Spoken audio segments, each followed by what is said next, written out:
Hi guys, इस video में बात करेंगे EMRS PGT history descriptive answer की part 4।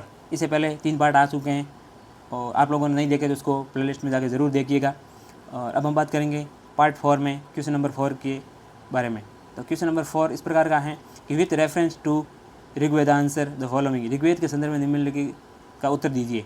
Name the main deities of Rigveda, यानी कि ऋग्वेद कालीन प्रमुख देवी देवताओं का नाम बताइए। तो हमने इस प्रकार तो इसका आंसर लिखने की कोशिश की है कि ऋग्वेदी काल में देवताओं को मुख्य रूप से 3 श्रेणी में आकाश, अंतरिक्ष और पृथ्वी में विभाजित किया गया था। यहाँ कुछ प्रमुख देवताओं के नाम लिए गए। हमने ऊपर जो है भूमिका बना दी है, आप कह सकते हैं कि ऊपर एक हमने जो हेडिंग डाल दी। इसके बाद इंद्र के बारे में हमने लिखा, इन्हें ऋग्वेद का सबसे प्रमुख देवता माना जाता है। वे युद्ध के और वर्षा के स्वामी थे। ऋग्वेद में लगभग 250 सूक्त केवल इंद्र को समर्पित है, सबसे ज़्यादा है तो इंद्र को समर्पित है।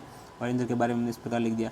फिर अग्नि देवता के बारे में सेकंड पॉइंट हम डाल के लिखा है। ऋग्वेद के दूसरे सबसे महत्वपूर्ण देवता हैं। इसे देवताओं और मनुष्यों के बीच का मीडिएटर या मैसेंजर भी माना जाता है। इसके लिए 200 सूक्त हैं जो वर्णित हैं।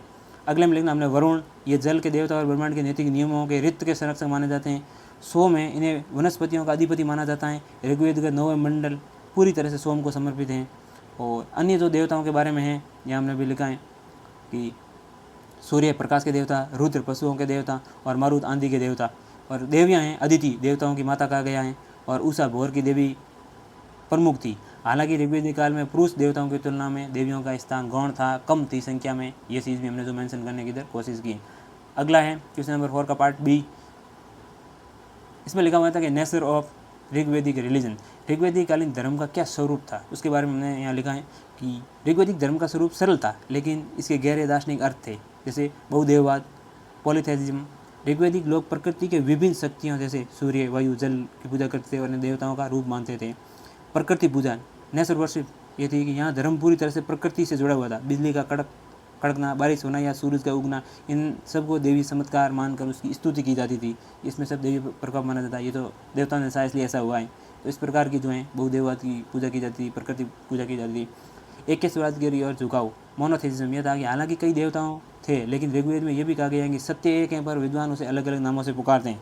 एक सद्विपा बहुधा वदंती, यज्ञ और अनुष्ठान का जो एक तरीके बोलबाला था या प्रचलन में थे। इस काल में भक्ति से अधिक यज्ञ, सेक्रीफाइस और स्तुति पाठ अहम का महत्व था। यज्ञ में घी, अनाज और सोम रस की आहुति दी जाती थी। लौकिक सुख की कामना, इस काल के लोग मोक्ष की बजाय मुख्य रूप से भौतिक सुखों जैसे पुत्र प्राप्ति, पशु धन, युद्ध विजय के लिए प्रार्थना करते थे। और अगला है मूर्ति पूजा का अभाव। ऋग्वेदिक कालीन जो धार्मिक व्यवस्था है उसमें हम लोग देख सकते हैं मूर्ति पूजा का अभाव था। वैदिक काल में मंदिर या मूर्तियों के कोई प्रमाण नहीं मिलते हैं। पूजा आमतौर पर खुले स्थानों पर यज्ञ कुंड के माध्यम से की जाती थी। तो इस प्रकार जो है हमने इसके मॉडल आंसर की लिखने की कोशिश की है। इसी प्रकार हम आगे भी इसका जो है पार्ट लेके आते रहेंगे।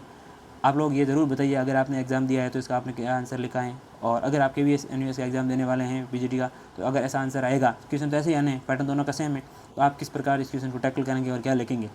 तो इसी प्रकार का जो इन्फॉर्मेटिव वीडियो हम लेते आते रहेंगे। हमारे द्वारा दी गई जानकारी आपके लिए हेल्पफुल हो, प्लीज़ हमारे चैनल को सब्सक्राइब करिए, वीडियो को लाइक करिए। धन्यवाद।